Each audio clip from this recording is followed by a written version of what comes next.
एउटा छोरा मान्छेको सफलता पछाडि दुईटा महिला विशेष गरी आमा र श्रीमती एकदम बढी महत्त्व बढी भूमिका रहन्छ भनिन्छ। जीवनको एउटा कोर्समा श्रीमतीको भूमिका अलि ज्यादा रहन्छ। हजुर होइन, मान्नुहुन्छ? त्यो त युनिभर्सल ट्रुथ हो होइन। आमा र श्रीमतीको कुरा जुन हजुरले गर्नुभयो त्यो कसैले नकारेर नकार्नै नसक्ने अवस्था हो होइन। आमाले जन्म दिएदेखि 19-20 वर्षको उमेरसम्म अहिले पनि केयर गर्नुहुन्छ नि आमाले त।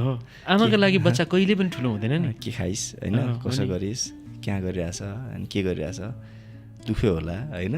अहिले पनि फोन गर्नुहुन्छ भन्नुहुन्छ कि वाइफको उति नै मलाई पैसा चाहियो बुढा, मलाई पैसा चाहियो, कमाऊ ल्याऊ भनेर मलाई 2005-06 भनेको भए त मसँग के अप्सन हुन्थ्यो भन्नु त। कतार भए पनि जानु पर्दैन थियो म, अथवा साउदी अरब भए पनि जानु, पैसा कमाउनु जानु पर्थ्यो जहाँ भए पनि। त्योभन्दा मसँग अप्सन हुँदैन थियो नि त। जस्तो दुःख सुखमा पनि साथ दिएर जे खाएर पनि जस्तो लाएर पनि होइन गर्नुपर्छ है भन्ने त श्रीमती नै हो नि त पछिल्लो समयमा। आमाले पनि होइन छोरा यार मलाई चाहिँ ठुलो महल बनाएर त्यसलाई काठमाडौँ राख्नुपर्छ अथवा गर्नुपर्छ भनेर मसँग के अप्सन हुन्थ्यो त। कमाउनै पर्थ्यो नि त, जानु पर्थ्यो होइन। म त्यस्तो तपाईँको बिजनेस फ्यामिली अथवा ब्याकग्राउन्ड एकदम धनी मान्छे होइन होइन कि काठमाडौँमा सेटल गर्न सक्ने खालको मान्छे होइन। म सामान्य परिवारको मान्छे हो। सो होइन छोरा तैँले गर्नुपर्छ, खेल्नुपर्छ भनेर आमाले भनिदिनु भयो र वाइफले श्रीमतीले पनि होइन लाग्नुपर्छ, खेल्नुपर्छ, केही न केही गर्नुपर्छ भनेर श्रीमतीले पनि जस्तो दुःख सुखमा पनि साथ दियो। र मैले सधैँ भन्ने गर्छु नि त, मेरो जिन्दगी र मेरो सफलताको मेरो डन्डै मेरो वाइफ हो भन्ने गर्छु नि त। मेरो डन्डाले काम गरेन भने त केही छैन नि त, स्पाइनले काम गरेन भने त होइन। विशेष गरी खेलाडीहरूको जीवनमा उसको पार्टनरको भूमिका चाहिँ म जति पनि सक्सेस हासिल गरेको होइन, एउटा नेम फेम बनाएको एउटा आइकोनिक प्लेयरहरूको इन्टरभ्यूहरू हेर्छु, पोडकास्टहरू हेर्छु, उहाँहरूका कुराहरू सुन्छु, सम्पूर्ण क्रेडिट चाहिँ उसको पार्टनरलाई दिइराखेको पाउँछु क्या। अस्ति एकजना भर्खर हामी तपाईँ पूर्वकै हुनुहुन्छ उर्लाबारीको काठमाडौँ च्याम्पियन होइन बडी बिल्डिङमा, म ठ्याक्कै नाम बिर्सेदेखि श्रीमतीको भूमिका होइन सँगै राखेर उहाँले कुरा गर्दै हुनुहुन्थ्यो। त्योभन्दा अगाडि धर्मश्री च्याम्पियन, नाम बिर्सेँ म, माफी चाहन्छु। अनि त्यो दुःखमा श्रीमतीले आफूले नखाइ पनि होइन उहाँको तयारीका लागि होइन जोहो गर्ने क्या, एकदमै इमोसनल कुराहरू सुन्छु क्या होइन। भनेको कति महत्त्व छ कि एउटाले लडाइँ लड्छ जे दुइटैको हुन्छ, तर त्यो लडाइँभित्र लडाइँ अर्को दुईजनाकै हुन्छ कि होइन। र सुनेको थिएँ क्या सबै चिज हाम्रो हुन्छ अरे, श्रीमती चाहिँ मेरो हुन्छ अरे क्या होइन। बुवा आमा पनि एउटा कोर्समा हाम्रो हुन्छ अरे होइन। तपाईँले मेरो भन्ने चिज चाहिँ श्रीमती हुन्छ अरे होइन। छोरा पनि हाम्रो, छोराछोरी पनि हाम्रो हुन्छ अरे। र म तपाईँ चाहिँ एकदम भाग्यमानी लाग्छ क्या दाइ, तपाईँको छोरी रहेछ है, छोरी हुने अझ बढी भाग्यमानी हुन्छ भनेर भन्छन् होइन। जबदेखि छोरी पाएँ होइन, जबदेखि वाइफ बे गरेँ अथवा छोरी पाएँ, जिन्दगीमा कहिले पनि पछाडि फर्केर हेर्नु परेन लाइफमा होइन। अप्स एन्ड डाउन भयो, दुःख सुख भयो, हारियो जितियो, तर जुन ग्राफमा म अगाडि बढेँ नि, सो मैले कहिले पनि पछाडि फर्केर हेर्नु परेन क्या। कति धेरै दुःखहरू त थियो होला नि, अवश्य भइहाल्छ होइन। फ्यामिलीमा दुनियाँसँग लुकाएको आँसुहरू घरसँग आएर पोखेको छ, त्यस्तो होला छ, किन नहुनु होइन। खेलाडीको लाइफमा कस्तो कस्तो दिनहरू पार गऱ्यो नि त हामीले त। झन् फेरि दुईजनै खेलाडी, दुईजनै नेसनल प्लेयर। तपाईँको हामी फर्स्ट एसियन गेम्समा, जुन अहिले एसियन गेम्समा एरिकाले जित्यो नि, त्यसको एसियन गेम्समा चाहिँ अघिल्लो पहिलाको एसियन गेम्समा म आफै पनि 2टा एसियन गेम्स खेलेको हो नि त। एउटा गेममा चाहिँ हामी हस्बेन्ड वाइफ पहिलो हामी कपल हो क्या सहभागी हुने। यस्तो दौरानमा धेरै अप्स एन्ड डाउन भयो। मलाई कतिले भन्थ्यो होला है त एक्लै खेलेको भए होइन अझै गर्थिस् भन्यो होला उसलाई होइन। उसलाई भनिदिने मान्छे पनि त्यस्तै थियो होला। कति चाहिँ राम्रो सोच्ने हुन्छ, कति धेरै नराम्रो सोच्ने मान्छेहरू पनि हुन्छ नि त होइन। यस्तो कुराहरू हाम्रो बानी चाहिँ के छ भने नि, म सधैँ तपाईँको बिहानको कफी, हामी एउटा कफी लगभग 45 मिनट दुईजना बसेर खान्छौँ क्या एक कफी होइन। एभ्री डे ल 20 वर्ष भयो होइन, यही हो रुटिन सधैँको हो क्या। कफी खान्छौँ बिहान, पानी खाइसकेपछि एक्सर्साइज गरेपछि कफी खान्छौँ, तर हामीसँग कफी खाने बेलामा we don't have a mobile, we don't have anythings, just ऊ र म बसेर कफी खाएर गफ गर्छौँ क्या बिहान, होइन के भयो कसो भयो कसले भन्ने के भन्ने कुराहरू जति मनमा भएको कुराहरू बिहान अथवा बेलुका भन्दा पनि बेलुका म भ्याउँदिनँ, बेलुका म धेरै कामहरू गरिरहेको हुन्छु, इन्टरनेसनली कुरा गरिरहेको हुन्छु मान्छेहरूसँग साथीहरूसँग, होइन करेस्पोन्ड भइरहेको हुन्छ मेरो, होइन।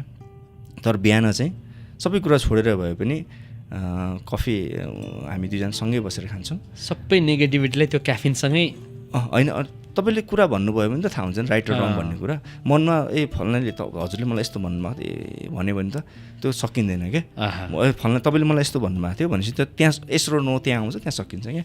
अनि फल्नाले यस्तो गर्ने त्यो डिस्काउन्टले यस्तो, मेरो वाइफ फेरि धेरै बोल्छ नि त, होइन सबै कुरा खोल्छ क्या, मैले बरु सक्दिनँ क्या। उसलाई त फेरि बिहान उठेदेखि बेलुकासम्म तपाईँ कुरा भन्यो भने सबै भनिदिन्छ क्या, म चाहिँ फेरि बिहानदेखि बेलुकासम्म कुरा भन्नुभयो भने ठ्याक्क मात्रै कुरा आउँछ स्कुल गएँ। अब तपाईँसँग इन्टरभ्यूको कुरा के भन्नु, इन्टरभ्यू भयो सक्यो क्या, अब इन्टरभ्यूभित्र के भयो भने म भन्नु सक्दिनँ, त्यो हेरेपछि थाहा हुन्छ होइन। उसले चाहिँ इन्टरभ्यूभित्र तपाईँसँग 1 घन्टा बोलेको कुरा सबै भनिदिनु सक्छ अब उसले भन्छ यस्तो यस्तो यस्तो यस्तो यस्तो यस्तो यस्तो भन्छ होइन, अनि म करेक्सन गर्नमा यो मान्छे यस्तो होइन यस्तो कुरा हो, कति कुरा मेरो करेक्सन उसले गर्छ, कति कुरा उसको करेक्सन मैले गर्छु। तर एभ्री डे 20 वर्ष 22 वर्षको हाम्रो सेड्युल चाहिँ यही हो, we have to take a coffee together in the morning, होइन। सो पानी खान्छौँ सँगै, कफी अनि खान्छौँ सँगै, अनि त्यस पछाडि काम गर्ने कुराहरू अरू त्यस पछाडिको काम गर्छौँ। सो त्यतिखेर सबै कुरा हामी सेयर गर्छौँ क्या। अरू त अब हामी फेरि जागिर पनि सँगै, गेम पनि सँगै, होइन स्कुलहरू पनि प्रायः सँगै हुन्छौँ, डोजो सँगै भन्छ, हामी लगभग प्रायः सधैँ सँगै हुन्छौँ क्या एभ्री टाइम। त्यो गर्दा पनि धेरै कुराहरू सेयर हुन्छ, तर बाँकी रहेको निखारेको कुराहरू चाहिँ बिहान कफी सबै हुन्छ। जो मानिसले आफ्नो परिवारलाई फर्किएर समय दिन्छ, समय हेर्छ, परिवारसँग खुसी रहन्छ र परिवारसँग समय बिताउने ज्यादा महत्त्व राख्दछ, त्यो मानिस ज्यादा खुसी र सुखी हो। तपाईँको सफलता, तपाईँको धन दौलत, तपाईँको इज्जत प्रतिष्ठा भनेको तपाईँको क्षणिक हुन्छ क्या, परिवार हो लास्ट, अन्तत्व सत्य भनेको फ्यामिली हो। त बिहान उठ्ने हिँड्ने बेलामा तपाईँको फ्यामिलीमा डिस्कस भयो भने अथवा मुड बिग्रियो भने तपाईँ राम्रो मुडमा काम गर्न सक्नुहुन्न है।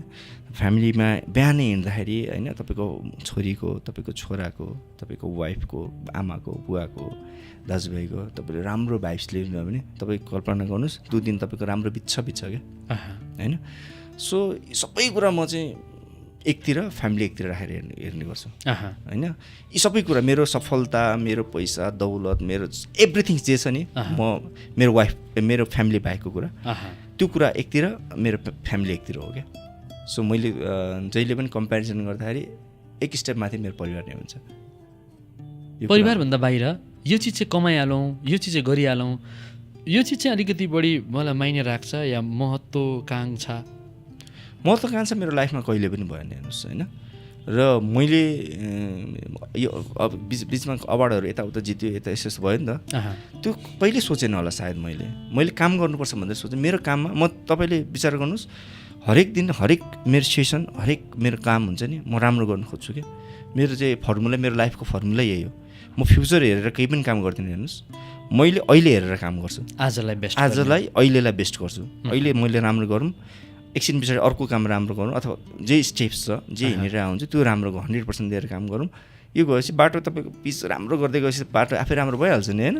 त्यो भविष्य सोचिराख्नु जरुरी छ जस्तो लाग्दैन क्या म। तर एउटा स्टेज कहाँ हुन्छ भने कहाँ गएर तपाईँले चाहिँ ड्युल बाटोमा चाहिँ कुन बाटो रोज्ने भन्नेमा चाहिँ तपाईँले त्यो कुरामा चाहिँ पार्टनरको पनि भूमिका हुन्छ, आफ्नो पनि भूमिका हुन्छ। 2 दशकको जिन्दगीले पछिल्लो खेल क्षेत्रमा र खेल क्षेत्रसँग प्रवेश गर्दै गर्दाखेरि सिकाएको जीवनको अनुभव चाहिँ पैसा के रहेछ, नेम के रहेछ, होइन। नेम फेम भन्छौँ नि हामी, होइन। तपाईँहरूको त अझ बढी खेल क्षेत्रमा लाग्ने राष्ट्रको गहना, होइन, राज्यले यसलाई सम्पत्तिको रूपमा, होइन, आर्जन गर्ने चिज हो। पैसा र त्यो नेम फेमलाई कसरी हेर्नु हो? पैसा, तपाईँलाई पैसा कति चाहिन्छ भनेर तपाईँलाई कसैले सोध्यो भने तपाईँ के भन्नुहुन्छ? अब एकजना कुमार सागरले भनेको इन्टरभ्यू सोचेँ क्या मैले, ठ्याक्क तपाईँले भन्दाखेरि उनलाई यही प्रश्न कुनै कति आवश्यक छ भनेर उनले भनेको थियो। कस्तो राम्रो एन्सर होइन हो भने कस्तो मन पऱ्यो क्या मलाई। कति आवश्यक छ भने कति भए पनि पुग्दैन नि त मान्छे, पुग्दैन। बिलियनियर्सहरू होइन, मल्टी मिलियनियर्स, ट्रिलियनियर्सहरू पनि अहिले होइन पैसाकै पछाडि पैसा अझै बढाउनुलाई दौडिरहेको हुन्छ। हामी तल्लो स्तरको मान्छेहरू खानको लागि दौडिरहेको हुन्छ कि ऊ चाहिँ बाँचेको छैन, ऊ चाहिँ के गरेको छ त, बचाइ त उत्तिकै छ नि त होइन। खुसी कहाँ पाउनुहुन्छ तपाईँले, डिपेन्ड्स क्या। तपाईँसँग जति पैसा भयो भने खुसी हुँदैन क्या मान्छे, अझै एक्सपेक्टेसन हुन्छ। सो तपाईँको महत्त्वाकांक्षा, तपाईँको इच्छा आकाङ्क्षाहरूलाई चाहिँ तपाईँले सीमित राख्न सक्नुपर्छ क्या होइन। मेरो चाहना यो हो, म यसमा खुसी हुनुपर्छ भन्ने कुरा, खुसी हुनु पऱ्यो, आफ्नो काममा खुसी हुनु पऱ्यो, आफ्नो जे छ त्यो कुरामा खुसी हुन सक्नु पऱ्यो। र पैसालाई मैले लाइफमा त्यति धेरै महत्त्वको साथ लिन जस्तो लाग्छ मलाई चाहिँ। पैसाप्रतिको महत्त्वाकांक्षा त्यति पनि नहोस् कि साँझ तपाईँलाई निद्रा नलागोस्, हो त होइन? हो त। तपाईँ राम्रो घरको छतमा हुनुहुन्छ है, आकाशै बनाउनु भएको छ माथि छतमा, हजुर, बादलै त्यहीँ लाग्छ, तर निद्रा लागेन भने त के मजा आयो होइन? सही, एकदम राम्रो कुरा गर्नुभयो तपाईँले होइन। अक्सर मानिसहरू हामी जिउने भनेको राति राम्रोसँग सुत्नु पाउनु पऱ्यो, मजाले सुत्नु पऱ्यो क्या होइन। हो त नि, 2 छाक मजाले खाना खानु पाउनु पऱ्यो होइन, जस्तो सुकै होस् खाना खानु पाउनु पऱ्यो, पेट भर्नु पऱ्यो, एउटा चाहको कुरा पुरा गर्नु सक्नु पऱ्यो। चाहना कति हो भने डिपेन्ड्स अन यु होइन। यति भएपछि त भयो नि त यार, एउटा सामान्य लाइफको लागि त होइन। तर fame and name is important जस्तो मेरो लाइफमा लाग्छ। नेम र फेम भनेको तपाईँको मर्दाखेरि पनि तपाईँले लिएर जाने कुरा हो त्यो कुरालाई होइन। तपाईँले त्यो भनेको तपाईँको काम, कर्तव्य, तपाईँले योगदान के गर्नुभएको छ र यो फ्युचरले यसलाई सम्झिन्छ कि सम्झिँदैन भन्ने कुरामा चाहिँ भर पर्ने कुरा हो। मेरो लागि चाहिँ लाइफमा यो कुराले चाहिँ इम्पोर्टेन्ट राख्यो। म एउटा कुरा भन्छु ल तपाईँलाई, मान्छे एउटा एजमा आएपछि उसले के गरेको छ, कति गरेको छ भन्ने चिज कहाँ ऊ गर्व गर्छ भने कि भोलि यो मेरो छोरा नातिहरूले मेरो बाले, मेरो हजुरबाले, मेरो जिजुबाले यो गरेको थियो भनेर गर्व गर्न सकोस्। उसले दुनियाँले कति के हेर्छ भन्ने कुरा सोच्दैन क्या, ऊ परिवारभित्र छिर्दो रहेछ क्या। अन्ततको त अघि तपाईँले भने जस्तै फ्यामिली फर्स्ट हो होइन कि उसको छोराछोरीले नै गर्व गरेन भने दुनियाँले गरेको गर्वमा त्यो त्यहाँ रस छैन कि। एक्ज्याक्टली होइन, त्यो छोरो जहाँ जुनै कुनामा रहे पनि, जहाँ भए पनि आफ्नो सन्तान दर सन्तानहरू उसले गर्व गरिदियो भने सायद त्यो नै सबैभन्दा ठुलो खुसी होला नि होइन। तपाईँको वाइफले तपाईँप्रति गर्व होस्, तपाईँको बुवा मुवाले मेरो छोराप्रति मलाई गर्व होस्, बस मेरो छोराछोरीले मेरो ड्याडीप्रति, मेरो बाबाप्रति मलाई गर्व होस्। यति तपाईँले कमाउनु भने लाइफमा त्यो जति खुसी मान्छे कोही पनि होइन। मिनिङफुल लाइफ बाँच्यो, त्यो जतिको खुसी कोही पनि होइन क्या। अनि कस्तो जेल, मेरो छोरीले युएसमा छ अहिले होइन, युएसमा पढिरहेछ। यत्रो डेडिकेट एचिभमेन्टहरू एक हिसाबको छ नि त होइन। सी नेभर गिभ कङ्ग्रेचुलेसन, कहिल्यै भन्दैन क्या। अनि मलाई अचम्म लाग्छ। अनि वाइफ मसँग त्यति कुरा गर्दैन, बुढीसँग तारालाई सोच्छ ए छोरीले केही भनेन तर सी टक्स विथ अदर्स क्या। मेरो बाबा यस्तो उस्तो अरूसँग कुरा गर्छ क्या। सो उसले गर्दो रहेछ भन्ने कुरा थाहा भयो, अरूबाट सुन्छु क्या मैले होइन। She so proud with me क्या होइन। त अरू थोरै क्या। उसले मसँग कहिले दर्शाएन क्या। तर यसरी सुन्दा झन् मजा आउँछ कस्तो होइन। अनि त्यस पछाडि चाहिँ गर्व लाग्छ क्या त्यस्तो कुरा होइन। उसले ड्याडी ड्याडी भनेर माया गरेर गर्व खुसी लाग्ने कुरा एउटा कुरा भयो। तर मसँग एकदम नर्मल बिहेभियर्स होइन। त अरूसँग चाहिँ मेरो बाबाप्रति चाहिँ उसलाई घमण्ड प्राउड छ क्या, मेरो ड्याडी यस्तो हो भन्ने कुरा होइन। मेरो वाइफले त्यसै गरिदिन्छ अथवा मेरो परिवारले त्यसो गरिदियो भने त्यो चाहिँ मान्छे चाहिँ सबैभन्दा खुसी मान्छे हो। तपाईँ जतिसुकै हिरो होस् तर तपाईँको छोराछोरी परिवारको लागि तपाईँ हिरो होइन भने काम छैन क्या त्यो होइन। तपाईँको परिवारको लागि, तपाईँको फ्यामिलीको लागि तपाईँ हिरो हुनु पऱ्यो क्या।